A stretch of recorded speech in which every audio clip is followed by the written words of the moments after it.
Hi guys! Welcome back to my YouTube channel. So, ayan guys, naghihintay kami ng masasakyan.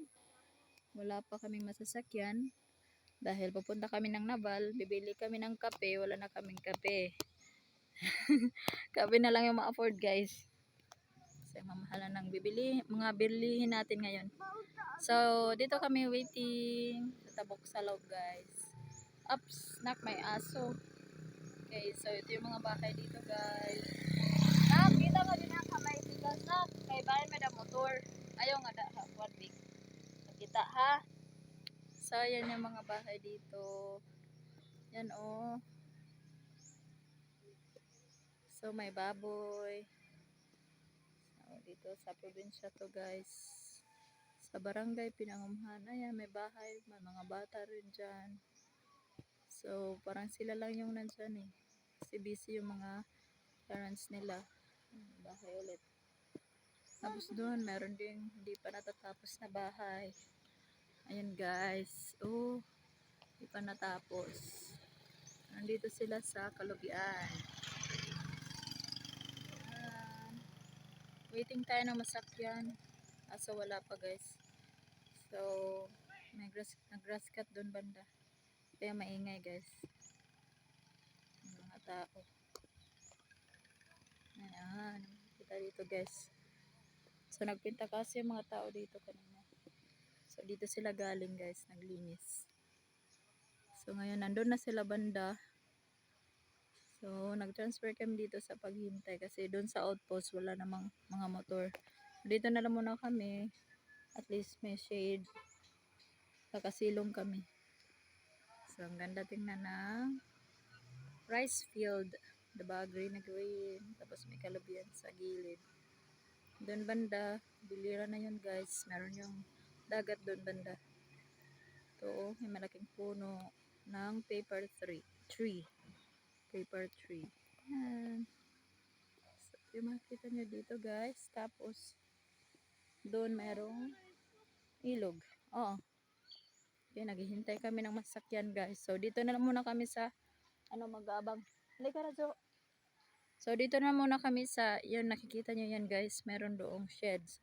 Try namin doon sa shed para makaupo naman kami. Eh, ito yung makikita nyo dito guys. Oh, parang sapa. Sapa po dyan. May bahay doon. May bahay rin dito guys. May signal. Andyan nakatira yung isa kong mag-aaral sa grade 5. So, here is guys. Ayan guys. Baktas muna guys.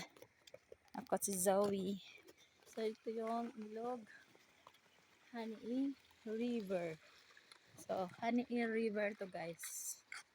Yan yung nasira dahil sa bagyong Yolanda. Yan. Nabahaan kasi dito guys. Mayroong mga bahay na naanod. Tapos yung natira, yung mayroong concrete na wall. May tindahan dito banda noon pero naanod din yung mga paninda. Eh sayang yung gastos. Eh waiting na muna kami guys. So dito lang muna kami sa area ng Kawayanan. Okay, waiting na muna kami. Sana napakaraming puno guys na. Kaya yan na. Naghihintay kami ng mga motor. May mga motor dito guys. So, sa mga trabahante lang. Okay, dito lang muna kami. Nak, ayaw nga ito naka. Yan na po guys. Ito parang barracks. Kasi may mga nagtatrabaho doon sa baba. So, ayan yung area. So, ayan guys. So, yung ilog namin. Ooh, wow. Wow, wow, wow, wow, wow. Sparkling water. Yes, Nak. Ayan guys. Wala pa kaming motor na masasakyan. Kaya dito lang muna kami guys. Oh. Ito, upo. Kasi doon lang kami nakatayo. So dito lang muna kami. So yung bahay namin noon guys ay doon dumadaan. Kaso ngayon hindi na. Lumipat na kami. Bumili na kami ng panibago. Kaya nagkaanda utang-utang guys. Sa totoo lang. Okay guys. Bye bye. Thanks for watching.